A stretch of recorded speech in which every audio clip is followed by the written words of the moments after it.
Donc sur le sermon sur la montagne, et le thème de ce verset que nous allons partager ensemble ce matin, c'est un cœur pur. Et comme je le disais dans ma prière, ce sermon sur la montagne est ce sermon qui met en place, où Jésus va mettre en place les principes fondamentaux du vécu que nous sommes appelés à vivre dans donc le royaume de Dieu alors que nous sommes sur cette terre. Et donc, ce matin, on prend ce verset « Heureux ceux qui ont le cœur pur, car ils verront Dieu ». Et comme j'aime bien le faire, et peut-être que vous le faisiez vous aussi, je ne sais pas, mais en tout cas, simplement en lisant ce verset, heureux ceux qui ont le cœur pur, car ils verront Dieu, on voit que Jésus nous parle d'un cœur pur et de voir Dieu. Et si on prend le verset à l'envers, c'est-à-dire qu'on pourrait se dire, mais est-ce que Jésus est en train de nous dire que ceux qui n'ont pas le cœur pur ne verront pas Dieu? On peut le supposer en tout cas. Et donc, je pense que c'est important, en tout cas, moi, ça m'interpelle et j'ai envie de comprendre. Et c'est ce que je voudrais vous partager ce matin. Qu'est-ce que Jésus veut nous enseigner au travers de cette simple phrase? Et au travers de... Moi, en tout cas, dans cette phrase, je vois trois éléments, enfin, quatre éléments, parce qu'il y a un élément qu'on peut décomposer en deux, d'ailleurs, c'est ce que j'ai fait. Le premier élément, comme à chaque fois, d'ailleurs, dans ces béatitudes, il y a le fait que Jésus commence toujours par le mot heureux, je vous rappelle, qui est, en fait, on peut plutôt le voir et dire que Jésus est en train de dire que nous serons bénis par Dieu lorsque voilà, nous vivons les éléments qui suivent. Donc ça, c'est quand même quelque chose qui me parle, moi en tout cas. Moi, j'ai envie d'être béni par le Seigneur. Et c'est ma vie, quoi. J'espère, en tout cas pour vous, que c'est aussi votre vie. Et donc, dans ce verset, Jésus va dire « Heureux ceux qui ont le cœur pur, car ils verront Dieu ». Donc, il nous parle du cœur, c'est le terme cardia donc en grec. Et on va regarder ce matin ce que Jésus dit quand il nous parle du cœur. Qu'est-ce que c'est notre cœur? Qu'est-ce que c'est cette notion de pureté? Qu'est-ce que Jésus entend derrière cette notion de pureté? Et qu'est-ce que Jésus entend quand il nous parle de voir Dieu, qui nous dit « car ceux qui ont le cœur pur verront Dieu ». Et je vais donc commencer par cette notion, justement, quel est le sens de « ils verront Dieu ». Parce que, oui, ça me semble important dans tout ce qu'on va voir, eh bien, ce matin, au travers de cette notion de cœur pur, c'est pour quelque chose de précis, c'est-à-dire c'est pour ils verront Dieu. Et ce que j'aimerais, c'est que, alors qu'on va donc regarder ensemble, vous ne perdez pas de sens dans tout ce je vais vous partager. Sachez que derrière tout ça, il y a cette notion de voir Dieu. Donc, qu'est-ce que Jésus veut nous dire quand il nous parle de voir Dieu? Alors, comme je l'ai écrit ici, Jésus nous dit quelque chose de plus profond que de voir avec ses yeux. Jésus n'est pas seulement en train de dire que celui qui a le cœur pur, il verra avec ses yeux Dieu, même si c'est vrai, parce qu'un jour, bien sûr, on sera avec lui. Aujourd'hui, alors que nous sommes sur cette terre, nous ne voyons pas Dieu, nous ne voyons pas Jésus avec nos yeux, mais un jour on le verra avec nos yeux. Mais ce n'est pas le cas aujourd'hui. Or, ce verset s'adresse à nous déjà aujourd'hui. Je vous rappelle que Jésus est en train de parler, quand il parle des béatitudes, il est en train de définir quelque part le royaume de Dieu sur cette terre que nous sommes appelés à vivre les uns et les autres. Donc, quelle est cette notion? Qu'est-ce qu'on a? Qu'est-ce qu'on doit entendre quand Jésus nous parle de « ils verront Dieu » ? Eh bien, le premier élément, la première chose, et quand on regarde justement ce mot grec, eh bien, c'est cette notion de connaître Dieu. Jésus est en train de dire, en fait, ceux qui ont le cœur pur, eh bien, ils connaissent Dieu, ou ils vont connaître Dieu. dans notre cheminement, jour après jour, eh bien, on a cette connaissance de Dieu, on a cette révélation de Dieu. Et il me semble que c'est ça qu'il faut qu'on comprenne, qu'on saisisse quand Jésus nous dit que ceux qui ont le cœur pur verront Dieu. Alors que je suis cet enfant de Dieu qui est en train de vivre ma vie sur cette terre, alors que je suis en train de vivre le royaume de Dieu, parce que Dieu a une importance dans ma vie, eh bien oui, je suis celui qui, déjà aujourd'hui, eh bien, progresse dans sa connaissance de Dieu. Et ça, c'est un des éléments. L'autre élément, c'est, mais qui est un peu la même chose quelque part, mais on le dit autrement, c'est-à-dire que, eh bien, on est comme celui qui devient un familier de Dieu. On fait partie on dit qu'on fait partie de la famille de Dieu, mais dans le sens profond du terme, on est dans cette intimité.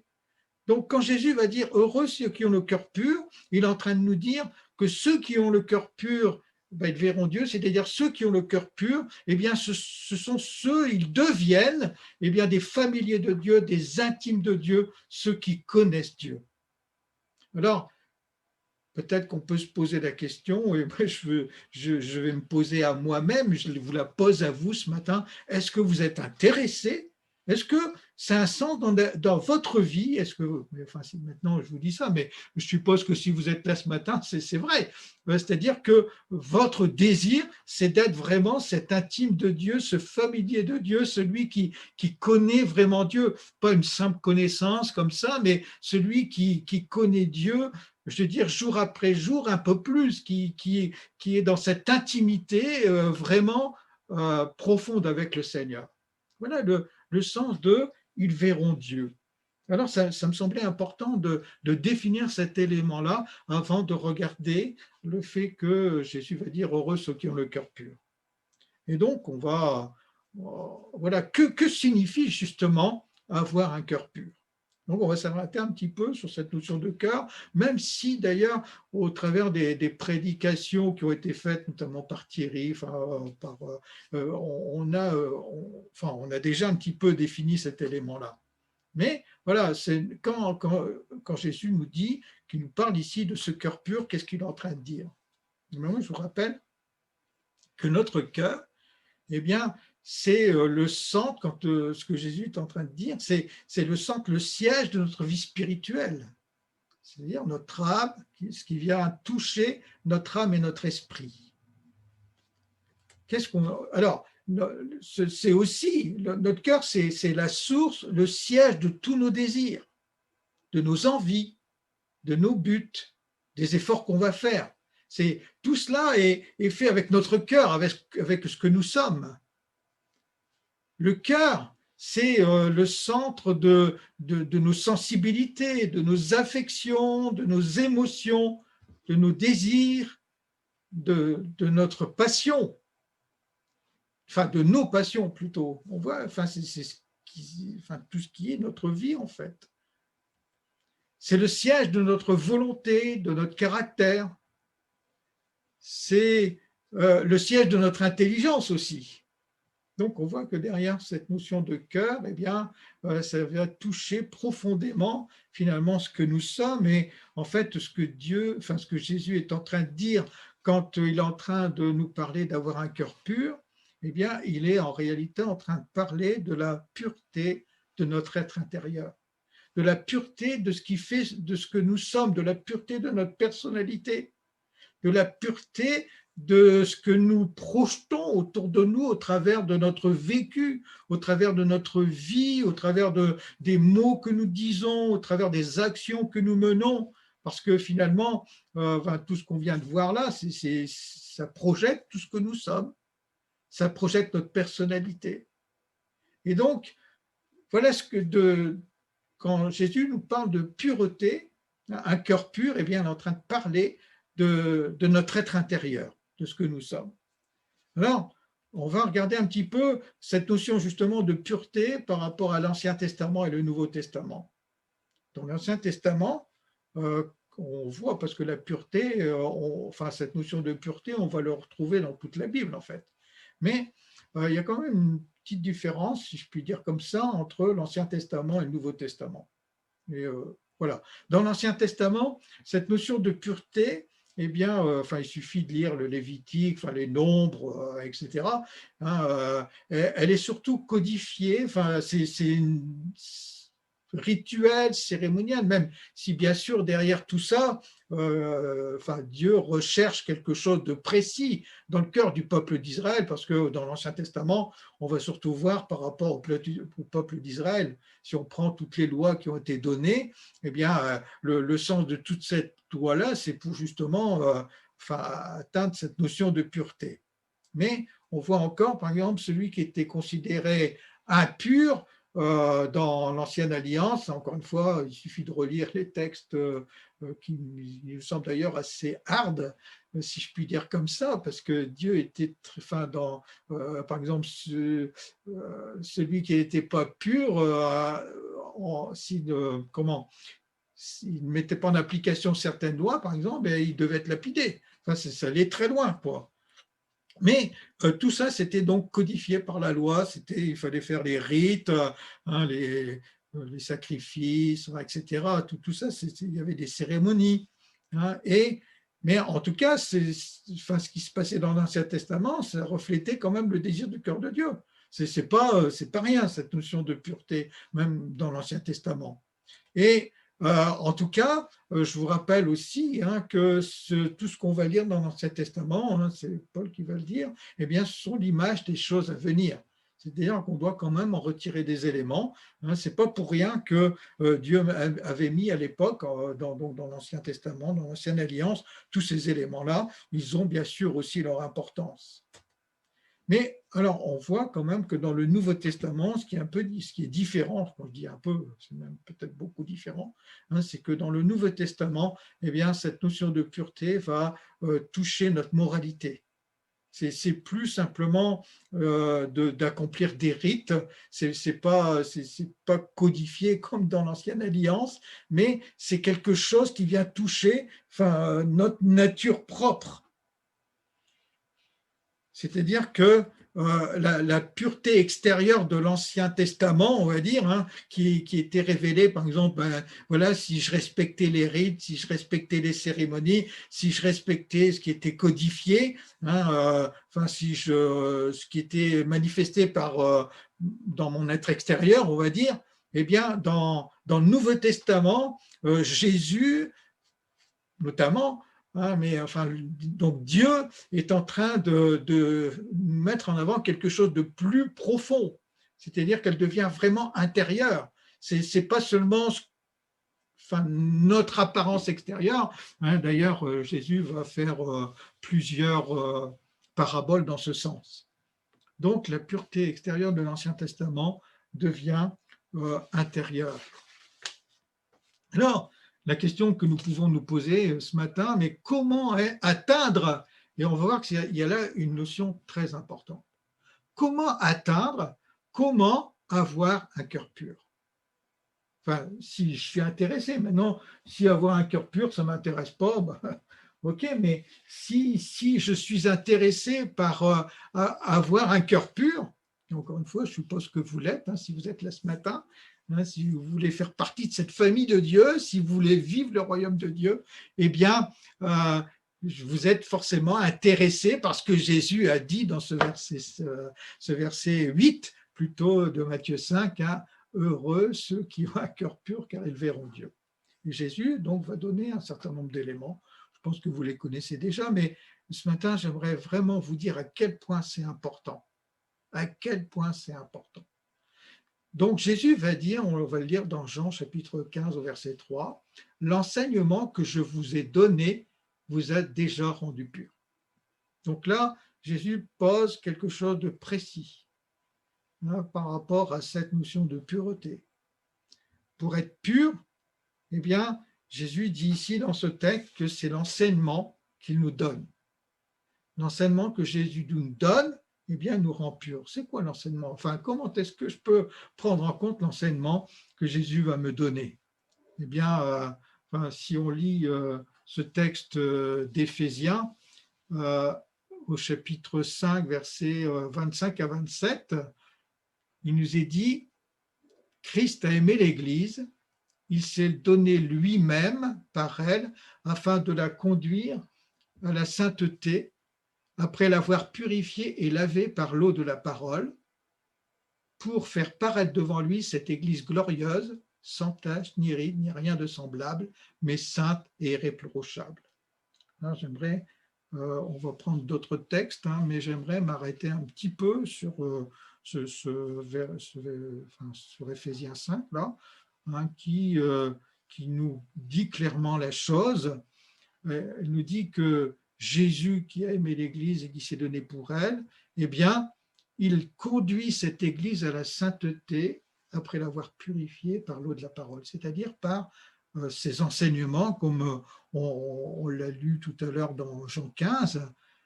Tout ça pour dire donc, en fait, si je veux avoir un cœur pur, pour le dire autrement, eh bien, j'ai besoin d'être lavé par l'eau de la parole. C'est quoi l'eau de la parole? Ben, c'est la parole de Dieu, c'est ce que Dieu nous dit dans la Bible. Alors, je ne sais pas si vous aimez, enfin, je ne sais pas comment dire, mais est-ce que vous lisez la parole de Dieu? Est-ce que je peux avoir un cœur pur si je ne lis jamais ma Bible? Est-ce que je peux avoir un cœur pur? Est-ce que je peux être lavé par l'eau de la parole si je ne la lis pas? Ou si je ne la médite pas? Parce que plus que la lire, il faut aussi la méditer, bien sûr. En tout cas, ici, dans ce texte, on voit quand même une notion importante. Parce que Paul va dire aux Éphésiens ici que Christ, hein, qui a aimé l'Église, eh bien, il veut la conduire à la sainteté. Et je vous rappelle ce texte aussi qui nous est donné, hein, où il nous est dit « Soyez saints comme je suis saint ». Eh bien, voilà, ça c'est le cœur de Dieu aussi qui veut nous amener à la sainteté comme lui-même est saint. Mais je ne peux pas être saint si je ne suis pas purifié et lavé par l'eau de la parole. Donc, ce besoin, enfin, cette notion, cette importance d'avoir un cœur pur, d'être purifié, je ne peux pas être considéré comme saint si je ne suis pas purifié par la parole de Dieu. Je ne peux pas être saint, je ne peux pas être conduit à la sainteté sans que cette parole de Dieu vienne impacter ma vie, vienne faire son œuvre en moi. C'est quelque chose qui n'est pas possible. En tout cas, moi, je le réalise très bien dans ma vie. Je ne sais pas si vous le réalisez dans votre vie, mais moi, je le réalise très bien dans ma vie. J'ai besoin de la parole de Dieu. C'est cette parole de Dieu qui vient s'imprégner en moi et qui vient me transformer, qui vient changer ma mentalité. Alors, je vous rappelle ce qu'on a vu tout à l'heure dans cette notion de cœur, eh bien, qui vient changer mes émotions, mes désirs, qui vient changer mon caractère. Quand je lis cette parole de Dieu qui vient toucher ma vie, il y a des choses en moi qui sont changées, transformées. Eh bien, c'est ça. C'est quand Paul va dire aux Éphésiens ici, en verset 26, que cette eau, qu'on est lavé, purifié et lavé par l'eau de la parole, oui, la parole de Dieu vient laver en moi ce qui n'est pas juste aux yeux de Dieu. Alors, je suppose que c'est la même chose pour vous. Dans Hébreux, au chapitre 4, des versets 12 à 13, il nous est dit ici « Car la parole de Dieu est pleine de vie et de puissance. Et elle reste toujours en vigueur. Elle est plus incisive qu'aucune épée à double tranchant. Elle pénètre jusqu'aux profondeurs de l'être, articulation et moelle. » Donc, il nous parle ici de notre vie intérieure, bien sûr, jusqu'à la ligne de séparation entre la vie et l'âme et celle de l'esprit. Elle discerne, elle révèle les sentiments et les penchants du cœur, elle juge les pensées et les intentions les plus secrètes. Moi, je sais que c'est vrai en tout cas, parce que je le vis. Et encore une fois, je ne sais pas ce que vous vivez, mais moi, quand cette parole de Dieu que je lis, que je vis, eh bien, voilà, elle vient me montrer. Elle vient me montrer là où je suis sur le côté par rapport à la pensée et la volonté de Dieu. Elle vient me montrer, comme on vient de lire d'ailleurs, hein, voilà, elle discerne, elle révèle les sentiments, les penchants du cœur. J'ai besoin de cette parole. Je ne peux pas vivre sans la parole de Dieu. L'enfant de Dieu ne peut pas vivre sans cette parole, sans méditer et lire la Bible. C'est impossible. Je ne pourrai jamais avoir un cœur pur si je ne médite pas sa parole. Et comme le dit au verset 13 ici, de toute façon, tout est nu, tout paraît découvert aux yeux de celui à qui nous aurons à rendre compte. Ça aussi, il ne faut pas qu'on l'oublie. Dans Deutéronome chapitre 32, verset 2, que mes instructions se déversent comme la pluie, que ma parole tombe comme la rosée, comme les ondées sur la verdure, comme les gouttes d'eau sur l'herbe. Alors ce petit verset, d'ailleurs, je l'ai rajouté ce matin dans mon diaporama que je vais préparer dans la semaine. Et je l'ai rajouté ce matin parce que hier, dans le calendrier, eh bien, c'est un des versets qui était cité. Et j'ai trouvé ça intéressant. Cette notion de parole qui tombe comme la rosée, ça veut nous dire quoi? Et puis, comme ces gouttes d'eau sur l'herbe, eh bien, la rosée, hein, c'est une goutte à la fois, hein, c'est une goutte qui tombe. Moi, j'ai cette image-là. Et cette parole, elle vient tomber dans mon cœur. Cette parole, elle vient, quand je médite la parole de Dieu, vous savez, en tout cas, je sais, moi, personnellement, que je n'ai pas encore tout compris de la parole de Dieu, que j'ai tellement besoin que Dieu me parle encore par sa parole, que j'ai tellement besoin que je suis incapable de tout comprendre, de tout saisir comme ça du jour au lendemain. Mais ce qui est extraordinaire, frères et sœurs, c'est que cette parole, eh bien, elle vient, mais je suis certain que vous l'avez expérimenté. Elle vient, puis elle tombe dans notre cœur. D'ailleurs, bien souvent, mais si ce n'est pas toujours, au moment où on en a besoin. C'est comme cette goutte d'eau qui vient nous éclairer, qui vient nous rafraîchir, cette parole de Dieu qui vient nous montrer le chemin là où on doit aller, hein, pour vivre le royaume de Dieu, justement, en tant qu'enfant de Dieu. Elle est cette parole. Et le propre de la rosée, vous savez, c'est qu'elle arrive chaque matin. La rosée, elle se renouvelle. On ne l'a pas une fois dans notre vie et puis après c'est tout. Eh bien, frères et sœurs, que c'est cette parole de Dieu, on a besoin de cette nourriture tous les jours. On a besoin que cette rosée, eh bien, qu'elle vienne dans notre vie chaque jour. Dans Ézéchiel, au chapitre 36, le prophète va dire « Je verserai donc de la part de Dieu », c'est Dieu finalement qui nous parle ici, « Je verserai sur vous l'eau pure qui vous purifiera. Oui, je vous purifierai de toutes vos souillures et de toute votre idolâtrie. » Ça, c'est ce que le prophète va dire ici. Alors, il va dire plusieurs choses. Donc, je vais vous montrer les versets. Donc, verset 25, je verserai sur vous l'eau qui vous purifiera. Au verset 26, va dire, je vous donnerai un cœur nouveau.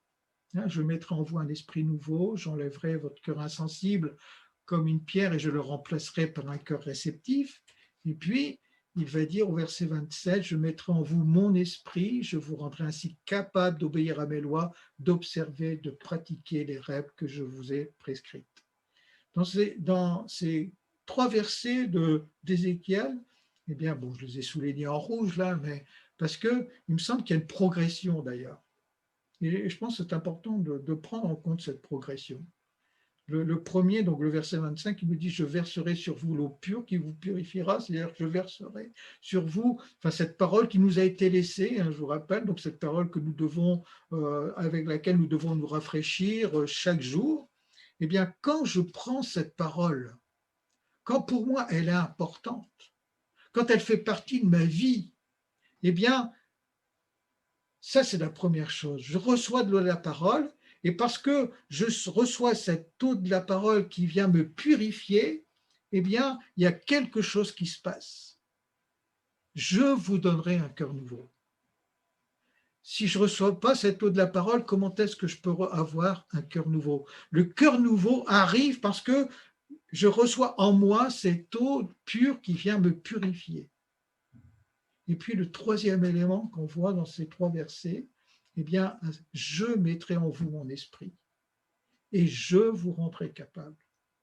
Cette parole, cette eau pure, cette parole de Dieu qui vient me purifier, qui me donne un corps nouveau, eh bien, il y a l'Esprit de Dieu qui rentre en action, et parce que je peux lire cette parole et puis c'est juste un texte comme ça, ça ne me touche même pas.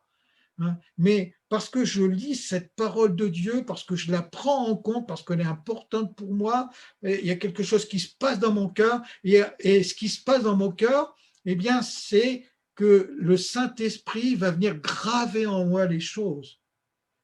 Et parce que le Saint-Esprit va faire son action dans ma vie, eh bien, cette parole que j'ai, cette eau pure que je prends en compte dans ma vie, qui est importante pour moi, cette parole de Dieu qui me donne ce cœur nouveau, eh bien, cet Esprit de Dieu me rend capable d'obéir, me rend capable de prendre en compte les enseignements que Jésus nous donne. Sans cet esprit, je ne sais pas si enfin, cette eau pure finalement peut atteindre cette capacité de me purifier. Enfin, je ne sais pas si vous comprenez ce que je veux dire. Mais il y a ces trois éléments. Dieu, par sa parole est réellement cette eau pure qui me purifie.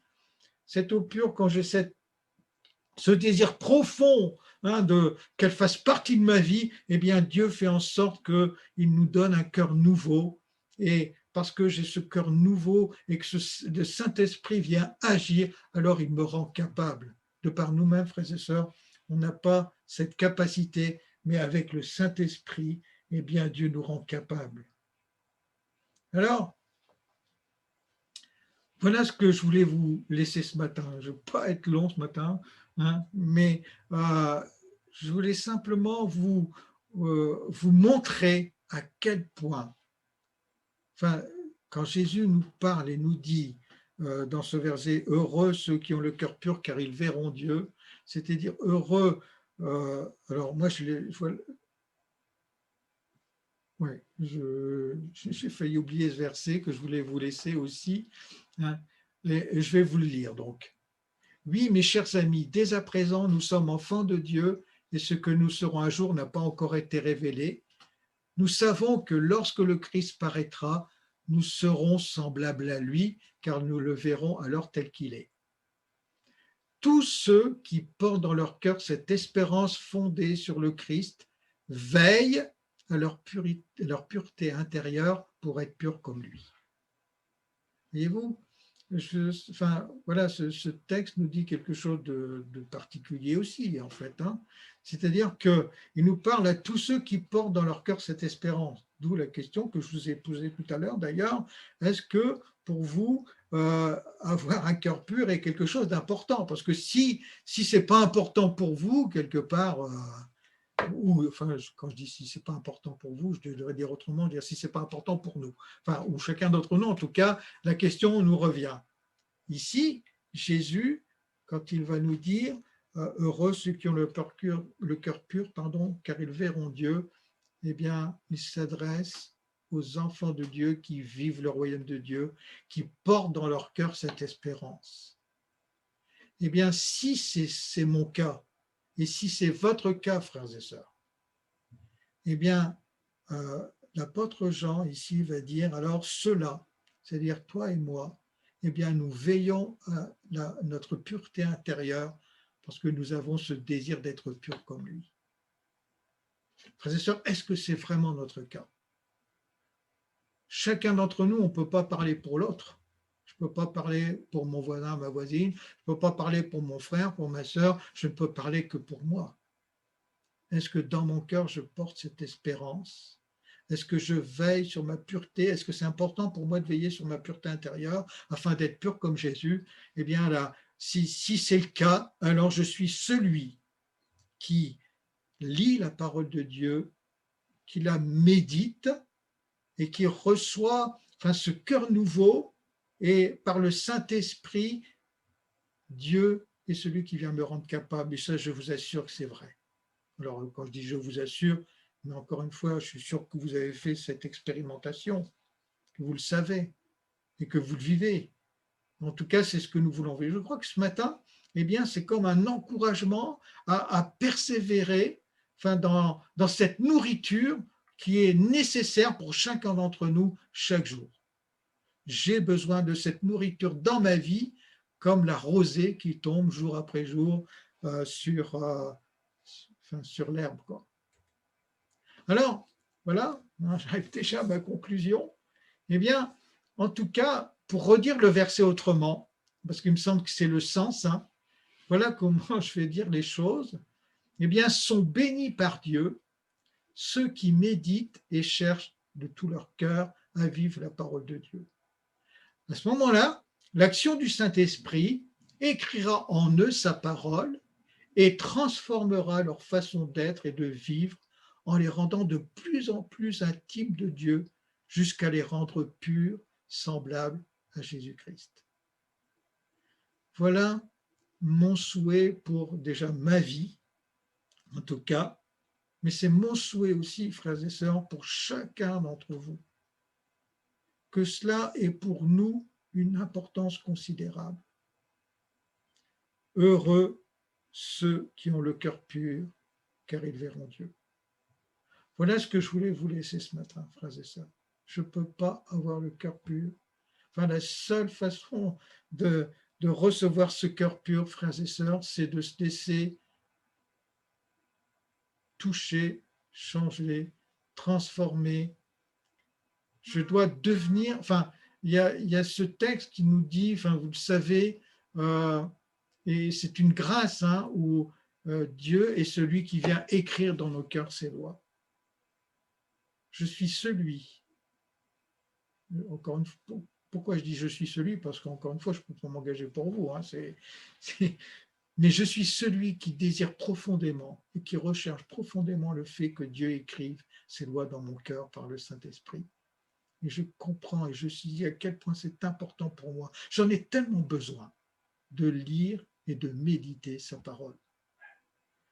Je crois que c'est le sens profond de ce verset que Jésus nous laisse à chacun d'entre nous. Encore une fois, heureux ceux qui ont le cœur pur, car ils verront Dieu. Mon cœur pur, mon cœur devient pur par l'action de sa parole. Mon cœur devient pur par l'action de sa parole qui, grâce au Saint-Esprit, grâce à l'Esprit de Dieu, eh bien, change ma vie et me rend capable. Voilà ce que je voulais vous laisser, frères et sœurs, ce matin.